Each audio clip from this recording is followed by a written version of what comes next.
சின்ன வயசுலேருந்து இந்த ட்ரெஸ்ஸு விஷயத்தில் நான் பார்க்காத ட்ராமாவே கிடையாது. அவ்வளோ இன்சிடென்ட் நடந்திருக்கு. அதில் எனக்கு ரொம்ப மறக்க முடியாத ஒரு இன்சிடென்ட் வந்து ஷேர் பண்ணுறேன். ஒரு பிஜி ஹாஸ்டலில் நான் ஸ்டே பண்ணிட்டு இருக்கும்போது அந்த ஓனரை பார்க்குறதுக்காக ஒரு அம்மா வராங்க. அவங்கள தரையில் உட்கார வைக்கிறாங்க. எனக்கு பார்க்கும்போது ரொம்ப கஷ்டமாக இருந்தது.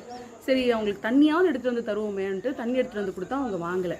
உடனே ஓனர் அம்மாவை பார்த்து கேட்குறாங்க, என் பொண்ணு பிரசவத்துக்கு தானே நான் ஊருக்கு போனேன், அதுக்குள்ளே இன்னொரு ஆளை வேலைக்கு வச்சிட்டிங்களே அப்படின்னு சொல்கிறாங்க. எனக்கு கேட்கும்போது சிரிப்பாக வந்துச்சு. அதுக்கப்புறம் அந்த அம்மா போயிட்டாங்க.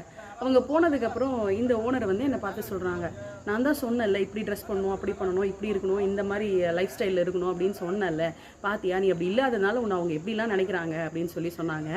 எனக்கு அதாவது நம்ம மாறணும் அப்படின்ற அந்த எண்ணத்தில் சொல்கிறது வேற, நீ இப்படிலாம் இருக்க பற்றியா, நீ எப்படி இருக்க பற்றியா அப்படின்னு சொல்கிறது வேற. அதை ஃபீல் பண்ணி நான் எங்கள் அம்மா கிட்ட சொல்லும்போது எங்கள் அம்மா என்ன சொன்னாங்கன்னா, ஒரு நல்லா இருந்தது அந்த ஸ்டேட்மெண்ட்.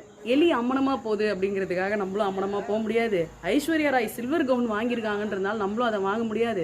நமக்கு என்னவோ நம்ம எதை போட்டால் நாம் நல்லா இருக்குமோ அது போட்டால் தான் நமக்கு சரி வரும். மற்றவங்க அழகுக்காக போடுறது எல்லாமே நம்மளும் போட்டால் நம்மளும் அழகாக இருப்போம்னு அர்த்தம் கிடையாது. நம்ம போடும்போது நமக்கு நாம் அழகாக இருக்கணும். அந்த மாதிரி ட்ரெஸ்ஸை நீ சூஸ் பண்ணு, அதுக்கு எப்போவுமே நான் உனக்கு சப்போர்ட் பண்ணுவேன் அப்படின்னு சொன்னாங்க. அது நல்லா இருந்தது. ஏதோ அது இன்றைக்கி சொல்லணும்னு தோணுச்சு. ஸோ நீங்கள் என்ன சொல்கிறீங்க அப்படிங்கிறத கமெண்ட் பண்ணுங்கள்.